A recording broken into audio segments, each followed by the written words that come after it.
तो मैं आपको ये पूछना चाहती हूँ कि हम नसीबदार थे, मेरे very dear friends doctors, doctor Rahul Shait, doctor Roma Lala advised me, मुझे सलाह दी मेनोपॉज के बाद कि आप सीटी एंजियो करवा लो, जो मैंने करवाया। तो आपका सीटी एंजियो बारे में क्या ख्याल है? कभी इंसान को करना चाहिए?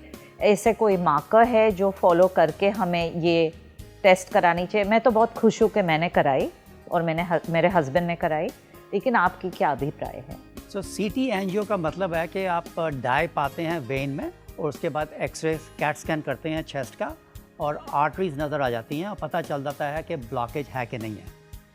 तो सीटी एंजियो तो बड़ा अच्छा है, पता चल जाता है कि ब्लॉकेज है कि नहीं है, लेकिन प्रॉब्लम सिर्फ यही होती है कि सीटी एंजियो में यदि किसी इंसान को कोई कंप्लेंट नहीं है, कोई छाती में दर्द नहीं है, सांस नहीं चल रहा और आपने सीटी एंजियो किया है और ब्लॉकेज नज़र आ गई, फिर तो आप कहेंगे मेरे को तो ब्लॉकेज है, मैं तो डॉक्टर के पास जाऊंगी, मेरे को स्टेंट पड़ेगा। तो हो सकता है कि स्टेंट पड़ जाए जो कि ज़रूरत नहीं थी। तो सीटी एंजियो के एडवांटेजेस भी हैं, डिसएडवांटेज भी। एडवांटेज ये है कि आपको पता चल जाता है कि भाई मेरे को कुछ है, मैं अभी से शुरू करूँ प्रिवेंट करने के लिए, अच्छा खाना खाऊँ, एक्सरसाइज करूँ, कोलेस्ट्रॉल को नीचे करूँ, स्मोकिंग बंद करूँ, ब्लड प्रेशर को नीचे करूँ। लेकिन दूसरी प्रॉब्लम ये है कि यदि ब्लॉकेज है तो आप भागे भागे जाओगे डॉक्टर के पास, भाई मेरे को स्टेंट डालो क्योंकि मेरे को ब्लॉकेज है।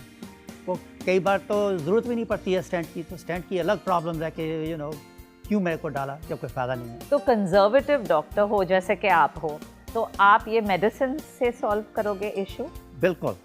तो एक्चुअली एक स्टडी थी जो कि बड़ी पॉपुलर है ऑल ओवर द वर्ल्ड, उसका नाम है करेज, COURAGE, करेज ट्रायल था। उसमें कंपेयर किया गया है कि स्टेंट डालो, बाईपास करो या एक्सरसाइज, डाइट, मेडिसिन, वो दो को कंपेयर किया है। कोई देखा गया कि कोई फ़र्क नहीं पड़ता, आप स्टेंट डालो या बाईपास करो या एक्सरसाइज करो, डाइट करो, मेडिसिन करो। लेकिन यदि डाइट, एक्सरसाइज, मेडिसिन करोगे तो ठीक तरह से करना पड़ेगा। तो वही कंपैरिजन है कि कोई फ़र्क नहीं पड़ता ना। कुछ ऐसी सर्कमस्टेंसेस है जिसमें स्टेंट और बाईपास बड़ा फ़ायदा करता है। जैसे किसी को हार्ट अटैक हो गया, ठीक है, यदि हार्ट अटैक हो गया तो बहुत ही इंपॉर्टेंट है स्टेंट डालना। यदि कोई इंसान है जिसको भी चेस्ट पेन हो रही है, वो डॉक्टर के पास गया, उसने स्ट्रेस टेस्ट किया, भाई तेरे को बीमारी हो सकती है। तो एक बहुत ही इम्पॉर्टेंट और बहुत ही पॉपुलर ट्रायल है जो कि अमेरिका और actually all over the world की गई है, तो उसको कहते हैं करेज ट्रायल। तो करेज ट्रायल में क्या किया उन्होंने, कंपेयर किया कि एक तरफ 2-3 हज़ार इंसान थे जिनको बाईपास किया, स्टेंट किया, और 2-3 हज़ार थे जिनको सिर्फ मेडिसिन दिया, एक्सरसाइज दिया, डाइट दिया। तो उनको फिर कई सालों के बाद कंपेयर किया गया कि देखने के लिए किस में ज़्यादा फ़ायदा है। तो ये पता लगा कि किसी में कोई फ़र्क नहीं पड़ता है इन टर्म्स ऑफ, जैसे कि मोर्टेलिटी हुआ, हार्ट अटैक हुआ, कोई फ़र्क नहीं पड़ा। आप उसको मेडिसिन, एक्सरसाइज, डाइट दें या स्टेंट और बाईपास करें। तो आजकल तो वो यही कह रहे हैं कि यदि कोई हार्ट अटैक ना हुआ हो तो बेटर ये है कि मेडिसिन, एक्सरसाइज और डाइट करो रादर देन स्टेंट और बाईपास। जो कि जब हम बड़े हो जाते हैं, जैसे कि एज 65 के ऊपर, तो प्रोसीजर्स करते हैं हम लोग, लेकिन थोड़ा सा ज़्यादा प्रॉब्लम हो सकती है। जैसे कि मेनली प्रॉब्लम होती है स्ट्रोक्स की। जब हम बड़े हो जाते हैं तब आर्टरीज को खोल के देखो तो उसमें काफ़ी एथेरोस्क्लेरोसिस होता है, काफ़ी कोलेस्ट्रॉल वगैरह जमा होता है।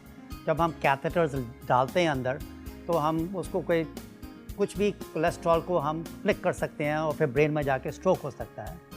तो स्ट्रोक के इंसिडेंट ज़्यादा होते हैं जब बंदा काफ़ी एज हो जाती है, 65 एंड प्लस कह लो। जब 80-90 जब हो जाता है तब भी कई बार प्रोसीजर्स करते हैं, लेकिन रिस्क काफ़ी हो जाता है।